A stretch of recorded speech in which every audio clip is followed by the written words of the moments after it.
সোহেল ভাই, আপনি ঢাকা 13 আসন থেকে নির্বাচন করছেন, ত্রয়োদশ নির্বাচনে, জাতীয় সংসদ নির্বাচনে। আপনার নির্বাচনে অংশগ্রহণের উদ্দেশ্যটা কি আসলে? দেখেন, আমি অতীতে 11 বছর হলো পিছিয়ে পড়া জনগোষ্ঠীর জন্য এবং সুবিধা বঞ্চিত পথ শিশুদের জীবন মান উন্নয়নে কাজ করেছি। জি।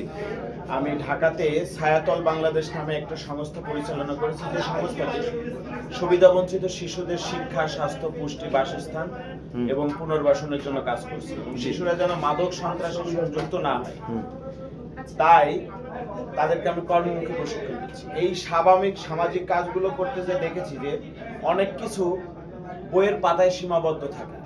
সিদ্ধান্তের জায়গায় যদি যেতে হয় তাহলে আমাকে সংসদে যেতে হবে। আচ্ছা। অর্থাৎ সামাজিক অবক্ষয় প্রচলিত রাষ্ট্র ব্যবস্থার পরিবর্তনের লক্ষ্যে আমার এই সমাজকর্মী থেকে রাজনীতিতে আমরা লক্ষ্য করেছি ঢাকা 13 আসনে বেশ কিছু প্রার্থীর বিরুদ্ধে নির্বাচনের আচরণবিধি লঙ্ঘন অভিযোগ এসেছে। সে বিষয়ে আপনার প্রতিক্রিয়া কি? আপনি এই বিষয়ে কতটুকু সমস্যায় পড়েছেন? আপনি রাস্তায় বের হলে দেখবেন জি। বড় বড় রাজনৈতিক দলের যারা অনেক বড় বড় বয়ান দিচ্ছে, মূলা ঝুলাচ্ছে, ভূগোল পড়াচ্ছে, তাদের দেখবেন যে তারা রাস্তা দখল করে জনগণকে কষ্ট দিয়ে রাস্তা দখল করে বিভিন্ন নির্বাচনী ক্যাম্প করছে, এবং এই ক্যাম্পে যারা বসে তাদের দলের নেতা হিসেবে যারা এই ক্যাম্পগুলো পরিচালনা করছে, স্লোগান চালাচ্ছে, মিছিল করছে, অধিকাংশ হচ্ছে মাফিয়ার অংশ, অধিকাংশ ইয়াবা, গাঁজা, নেশার সঙ্গে যুক্ত। তো এই জাতীয় যে যারা এই রাজনীতিকে কলুষিত করছে, দখলদারিত্ব রাজনীতি নির্বাচনের আগেই, জনপ্রতিনিধি হওয়ার আগেই যারা এসব দখলদারিত্বের রাজনীতি পরিচালনা করছে, তাদের বিরুদ্ধে তো আমার আক্ষেপের শেষ নাই। আমার একটা বিলবোর্ড দেখাতে পারবেন না, আমার একটা ফেস্টুন যেটা পরিবেশ নষ্ট করে। বৃষ্টি পর্যন্ত বিলবোর্ড তো লাগানো যাবে, আপনি বিলবোর্ড লাগান নাই কেন? পরিবেশ নষ্ট করে এটা। এবং দেখছেন যে আমাদের ঢাকা 13 আসনে অন্যতম দুইজন প্রতিদ্বন্দ্বী প্রার্থীর মধ্যে বিলবোর্ড নিয়ে কামড়াকামড়ি শুরু হয়ে গেছে। এই কামড়াকামড়ির রাজনীতি তো ঢাকার 13 আসনে জনগণ চায় না। এই যে আক্ষেপটা নিয়ে আপনি আছেন, আপনি কি মনে করেন এতে করে নির্বাচন সুষ্ঠু হবে?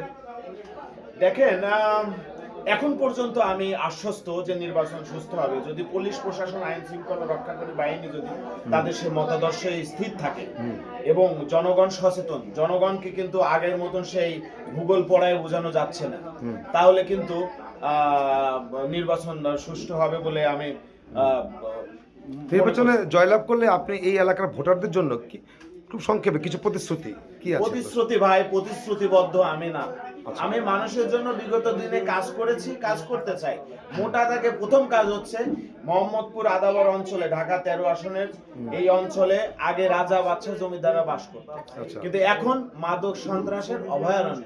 এটা হয়েছে পথভ্রষ্ট যারা কিশোর তরুণ, তারা মাদক এবং ছিনতাইয়ের সঙ্গে জড়িয়ে যাচ্ছে। আমার প্রথম কাজ হবে এই পথভ্রষ্ট কিশোর তরুণদের প্রযুক্তিগত প্রশিক্ষণ দিয়ে কর্মে নিযুক্ত করা। যখন এই পথভ্রষ্ট কিশোর তরুণরা কাজ করবে, আমি যদি 1000, 2000, 5000 যদি কিশোর তরুণদের আমি যদি কাজ দিতে পারি, তখন কিন্তু অটোমেটিক যে মোটা দাগে মানে বেকারত্ব দূরীকরণে আপনার এটা একটা এক্স্যাক্টলি বেকারত্ব, এবং আমাদের এই ঢাকা 13 আসনকে সুন্দর এবং এই যে গর্বের জায়গায় নিয়ে যেতে হলে এইটাই মূল কাজ। এখন তো পচা নাম, আতঙ্কের নাম। আচ্ছা, আমরা দেখেছি কিছু কিছু প্রার্থী কেউ ফ্যামিলি কার্ড দেবে, কেউ নাগরিক কার্ড দেবে ভোটারদের জন্য। আপনি নির্বাচিত হলে এই ধরনের কোনো কিছু দেওয়ার? আমি ভাই কাজের মানুষ, বারবার একই কথা বলবো। আমি কাজ করেছি বিগত 11 বছর ধরে এই অলিতে গলিতে, পথে ঘাটে, মাঠে প্রান্তরে সুবিধা বঞ্চিত শিশুদের নিয়ে কাজ করেছি। আমার মতন এই যারা প্রতিদ্বন্দ্বিতা করছে তারা কেউ জানে না যে এলাকার সমস্যা কি, সুবিধা কি, অসুবিধা কি। দেখবেন যে নির্বাচনের আগে অনেক প্রার্থী দেখবেন যে মা, বোন, ভাই, খালা, মামা নিয়ে এসে নির্বাচন করবে, মুখোশ পরে নির্বাচন করেছেন। যেই জয়লাভ করবে নির্বাচন শেষ, তাদের আর খুঁজে পাওয়া যাবে না। আপনাকে যে খুঁজে পাওয়া যাবে তার নিশ্চয়তা কি? আমি তো কাজ করে আসছি, আমার ঠিকানা এই জায়গায়, আমি এলাকার বাসিন্দা, আমি আজ দীর্ঘদিন ধরে এই এলাকার মানুষের জন্য কাজ করছি। সেটা অতীতে করেছেন, আগামীতে যে করবেন তার নিশ্চয়তাটা কি? যারা কাজের মানুষ, আমি তো এই এলাকায় রাজনীতি করতে আসিনি, আমি তো নেতা হতে আসি নাই, আমি সেবক হতে এসেছি।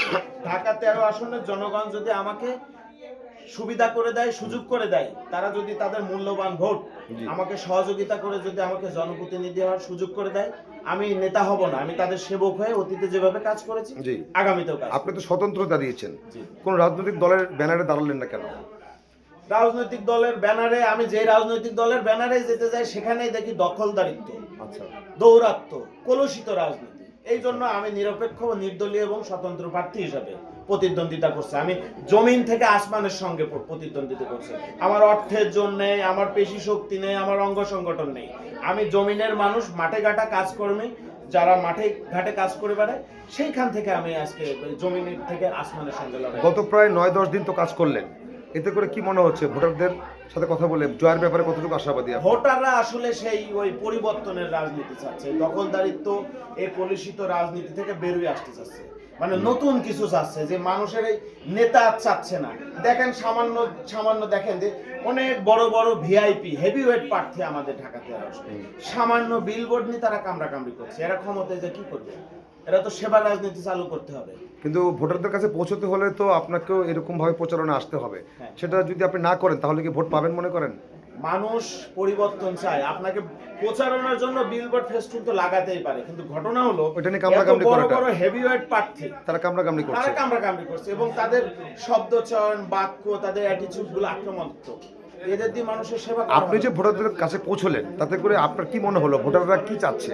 মানুষ আর ভোটাররা আসলে সেবক চাচ্ছে, কোনো নেতা চাচ্ছে না।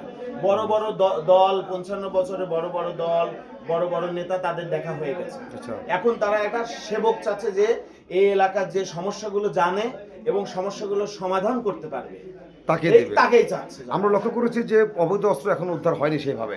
আপনি কি মনে করেন যে নির্বাচনে এর একটা প্রভাব পড়বে? প্রভাব পড়ার সমূহ সম্ভাবনা আছে। আমি একজন প্রার্থী হিসেবে নিরাপত্তা শঙ্কায় আছে। শঙ্কায় আছি। তবে সাম্প্রতিক পুলিশ প্রশাসন এবং যারা নির্বাচন পরিচালনার রিটার্নিং অফিসার সহ যারা আছে, তারা অনেক সুযোগ সুবিধা এবং তারা আমাদেরকে যখন যখন যে নিরাপত্তা চাচ্ছে তারা দিচ্ছে। এটা যদি স্থির থাকে তাহলে অনেকটাই আমরা সন্তুষ্টির দিকে আগাচ্ছি। আপনাকে অনেক ধন্যবাদ Thank ভাই। you.